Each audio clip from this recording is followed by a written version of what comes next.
Hey everybody, it's James Anderson from Traveler in Shock, and we're going to talk about something really important today, how to help migrants. And I know the world can feel really overwhelming sometimes.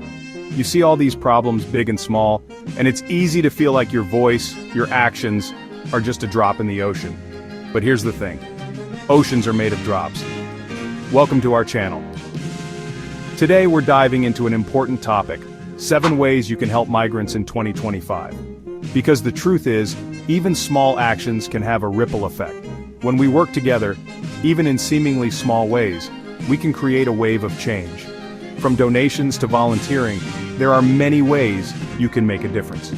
So, if you're feeling powerless, feeling like you want to do something, anything to help, this video is for you. Let's get started. One of the most direct ways to help migrants is by supporting organizations on the ground doing the work. These groups are often the first line of defense for migrants in need, providing essential services and resources. And let's be honest, they need money to do it. Take the Tahiri Justice Center for instance. They're dedicated to protecting women and girls fleeing violence and persecution. They provide legal services, social and medical support, and advocate for systemic change. Your donation, even a small one, can help them continue their crucial work. Think of it like this. Donating to organizations like the Tahiri Justice Center is like buying a really important ingredient for a giant pot of soup that's feeding a whole community.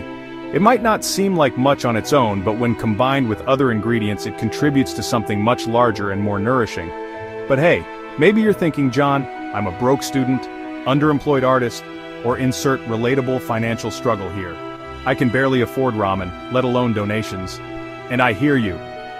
But even if you can't donate money right now, there are still ways to contribute. You can donate your time, your skills, or even just your voice. Because sometimes, the most valuable currency is our attention and our willingness to act. So, let's explore some other ways you can make a difference. Volunteering your time is an incredibly powerful way to help migrants. It's about showing up, being present, and offering a helping hand directly to those who need it most. Plus, you might learn a thing or two about resilience, empathy, and the power of human connection. Organizations like the Florida Immigrant Coalition are always looking for volunteers to assist with a variety of tasks. You could help with English language classes, job training programs, or even just provide a friendly face and a listening ear. Imagine being in a new country, maybe not speaking the language, feeling completely lost and alone. Then, someone reaches out, offers a kind smile, and helps you navigate this new world. That's the power of volunteering.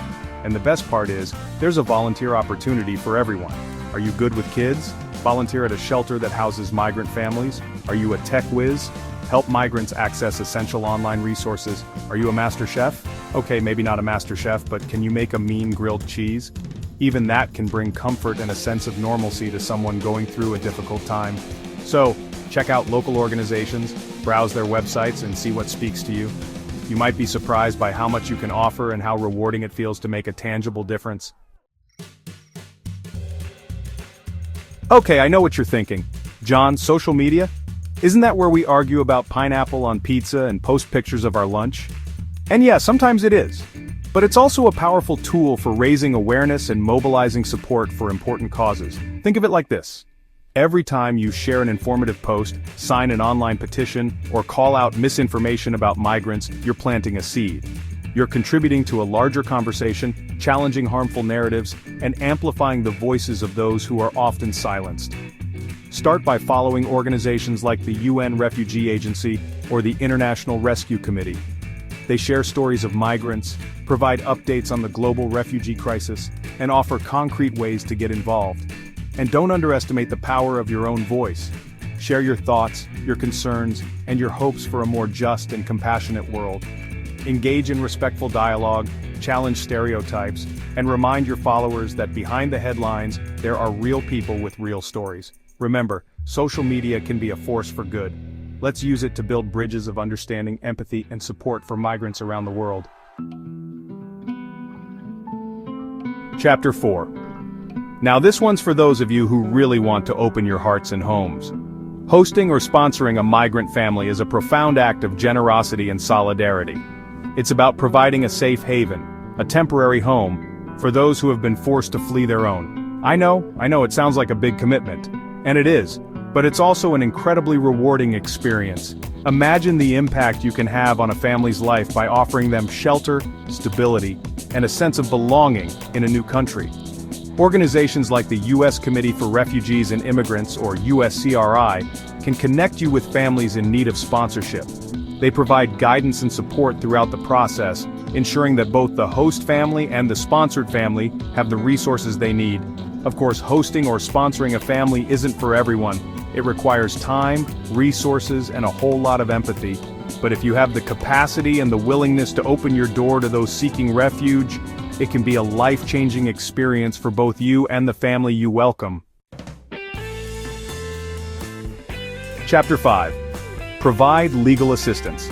Navigating the legal system can be a daunting and confusing experience, especially for migrants who may not be familiar with the language or the laws of their new country. That's where you come in. Even if you're not a lawyer, you can still make a difference. Organizations like the American Immigration Lawyers Association often rely on volunteers to provide administrative support, translation services, or even just a friendly face to guide migrants through the complexities of the legal process. Think of it like this. You're not expected to be a legal eagle, soaring through the courtroom with your briefcase and your gavel. You're more like a helpful paralegal, making sure all the paperwork is in order, the deadlines are met, and the clients feel heard and supported. And who knows, maybe this experience will inspire you to pursue a career in immigration law. Or maybe it'll just remind you of the importance of access to justice and the role we all play in ensuring that everyone, regardless of their immigration status, has a fair shot. Chapter 6. Participate in community events. Remember what I said earlier about drops in the ocean? Well, community events are like those awesome wave pools at water parks. They bring people together, create a sense of collective energy, and make a splash for a good cause. Check your local listings for rallies, fundraisers, cultural festivals, or awareness campaigns focused on migrant rights. These events are not only a great way to show your support, but also an opportunity to connect with like-minded individuals, learn from experts, and discover even more ways to get involved. Think about it. You're hanging out, enjoying some music, maybe eating some delicious food, because who doesn't love food? And all the while you're supporting a worthy cause and connecting with your community. It's a win-win-win situation. And hey, if you don't see any events in your area, why not organize one yourself? It doesn't have to be a massive undertaking. A simple potluck dinner, a movie screening, or even just a conversation circle can be a great way to bring people together and spark meaningful dialogue about migrant issues. Chapter 7. Promote educational programs. Remember that whole knowledge is power thing? Yeah, it's not just a catchy phrase. Education is essential for combating prejudice, fostering empathy, and creating a more informed and compassionate society. Support educational programs that promote understanding and awareness about migrant issues. This could be anything from donating books to local schools, volunteering with literacy programs, or even just having open and honest conversations with your friends and family. Think of it like this. You're not just sharing information, you're planting seeds of understanding and empathy. You're helping to create a world where people are more open-minded, more compassionate, and more likely to stand up for what's right. And hey, education isn't just about textbooks and lectures. It's about sharing stories, challenging stereotypes, and broadening our perspectives. So, watch documentaries, read books, listen to podcasts, and engage in thoughtful discussions about migrant experiences. The more we learn, the more we grow, and the better equipped we are to create a more just and welcoming world. Outro: every action counts. So, there you have it, 7 tangible ways you can make a difference in the lives of migrants. Remember, it's not about doing everything, it's about doing something. Even small acts of kindness, compassion, and solidarity can have a ripple effect. Thank you for watching. Remember, every action counts. Check out the links in the description to learn more about how you can help. There, you'll find resources, organizations, and even more ways to get involved. Don't forget to like, share, and subscribe for more content on how you can make a difference. Because together, we can build a world where everyone feels safe, welcomed, and valued.